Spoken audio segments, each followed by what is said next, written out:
Hi students, today let's see adaptation in animals. Let's see adaptation in animals. Animals also show different structural and functional adaptations to the conditions in which they live. The adaptations seen in animals are of the following types: aquatic, terrestrial, arboreal and aerial. These animals show structural as well as functional adaptations. Now, what is the meaning of aquatic? Aquatic animals means animals which live in water. Terrestrial animals, animals which live on land. Arboreal animals, animals which live on trees. Aerial animals means animals which live or which exist or grow in the air. Animals which are existing or growing in the air is called aerial animals. Aquatic adaptations in animals or hydropods. What is hydropods? The organisms which live on the water bodies and moist places. The organisms which live on the water body and moist places are called hydropods. Aquatic animals are adapted in such a way so that they can stay and grow in water. The aquatic organisms show adaptations for buoyancy in water and against decay. What is the meaning of buoyancy? The upward force exerted by a liquid on an object immersed in it. The force which is exerted upward on an object immersed in liquid is called buoyancy. Now we'll see adaptations. Streamlined and spindle-shaped body. These animals have streamlined and spindle-shaped body. First point is body is streamlined and spindle-shaped so as to offer least resistance to water. Why they have this streamlined and spindle-shaped body? To offer least resistance to water. What is the meaning of streamlined? Streamlined means a shape that reduces friction so that it can move easily. Then spindle shaped. What is the meaning of spindle shaped? Tapering at each end. The diagram which is there on the board is spindle shaped. So what is the adaptation? Body is streamlined and at spindle shaped. Body is streamlined and spindle shaped so as to offer least resistance to water. Streamlined means a shape that reduces friction. Spindle means tapering at each end. Next point is body is covered with waterproof scales and mucus coat to protect them against decay. This animal's body is covered with waterproof scales and mucus coat. Some animals develop special coverings like shell, cuticle. What is cuticle? Thin film like, okay, waxy coating, etc. Thus protecting them against decay. Because of this shell, cuticle, waxy coating, this protect them against decay. Because of this waxy coating, they don't get decay. Body is covered with waterproof scales and mucus coat to protect them against decay. Third point is respiration occurs with the help of gills which have a large surface area to extract oxygen dissolved in water. In the water body, oxygen is dissolved. This oxygen, to extract this oxygen, these gills will help them. Respiration occurs with the help of gills. Fourth point, locomotion and swimming is done with the help of fins as in fishes and by webbed feet as in frog and duck. The tail fin acts as rudder. Rudder is what? In the boat there is steering. So, like that rudder is there. This rudder, like the tail acts like a rudder and helps in changing their direction. Locomotion. What is locomotion? Various kinds of movement, various kinds of motion. That is called locomotion. Locomotion or swimming is done with the help of fins. These fins, tail fins, acts like a rudder and helps them in changing direction. Then some fishes are provided with air bladders which help to stay at their current water depth without having to waste energy in swimming. These fishes are provided air bladders that helps them to stay without wasting energy in swimming. Next point.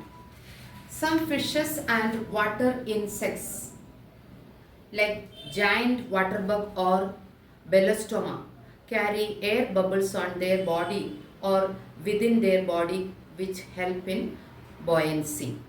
Some fishes and water insects like giant water bug, these carry air bubbles on their body which help them in buoyancy. Then seventh point is sweat glands and oil glands are absent. Hair or skin glands like sweat glands and oil glands are absent in these animals. These are the 7 adaptations in aquatic animals.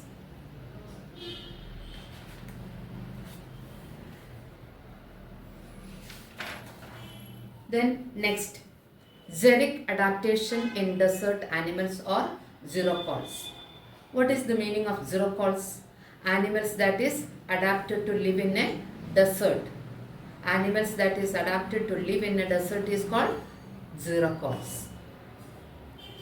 The adaptations in desert animals are to facilitate them to withstand severe heat and water scarcity. These animals are able to survive in severe heat and water scarcity. The desert rats and snakes make deep burrows. They make holes, burrows, which offer a cool and moist home during daytime when the desert is hot and dry.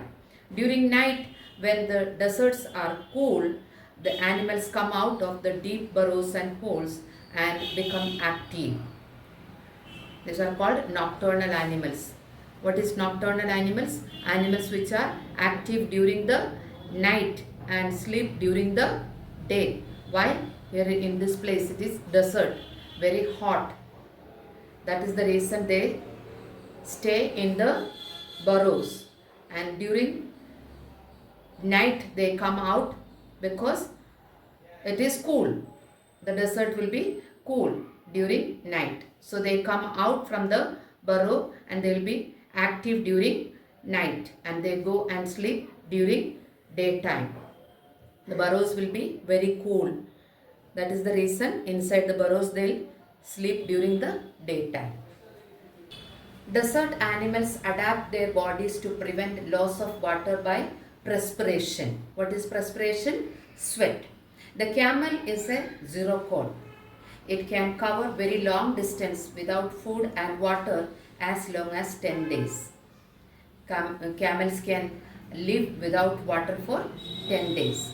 Camels are used for transportation in deserts and are known as the ship of the desert. Camels are used for transportation in deserts. That's why it is known as ship of the desert. Camels show the following adaptations. Number 1. Each foot has only 2 toes. Camel's foot has only 2 toes on each foot. While walking, the camel uses its entire foot. camel uses its entire foot while walking. Its hooves are covered by a large sole which helps it to move on hot.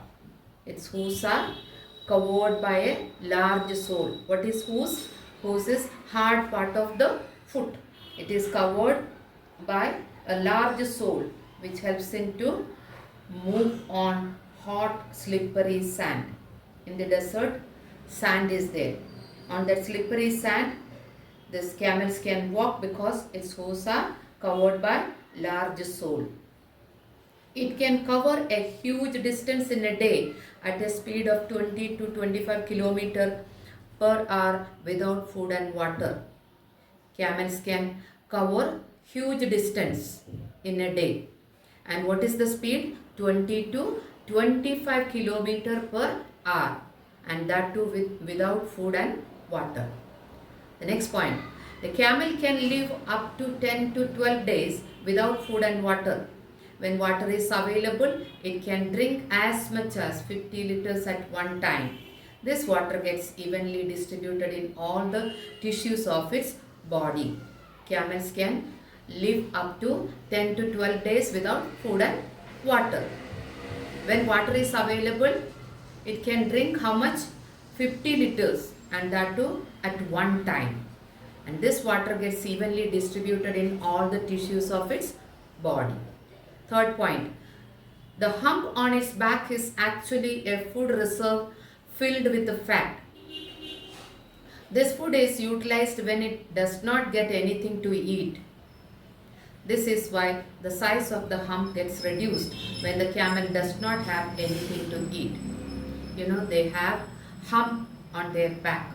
Camels have hump on their back and they store food in it. When there is no food, it utilizes that food which is stored in the hump. And when they don't eat food, and this hump gets reduced because they are not eating anything. So which is this on the hump, in the hump which is stored, that they use. Then fourth point, very little water is excreted from its body.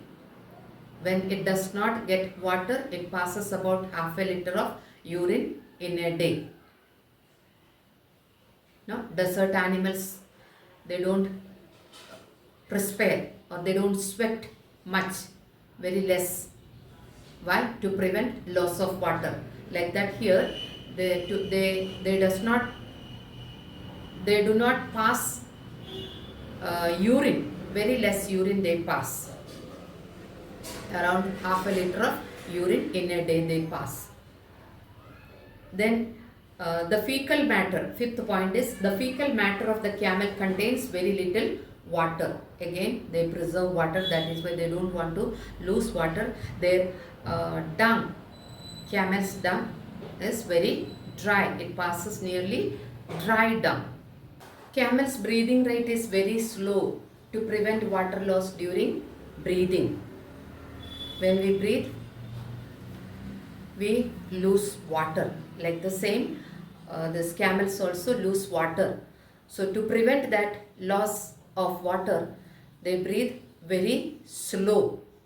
Breathing rate is very slow, so that water loss will not be there. Too much of water loss will not be there. Very little loss of water.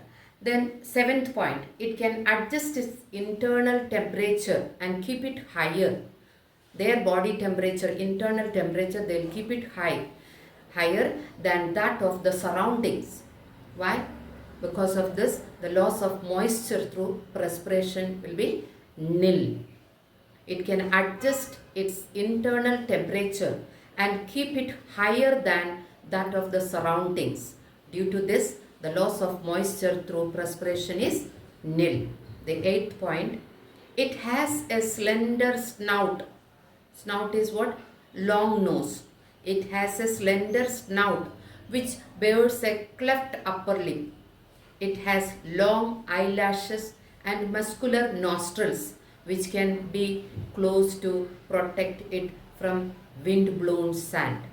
See, the last point is It has long eyelashes and muscular nostrils which can be closed to protect it from wind blown sand.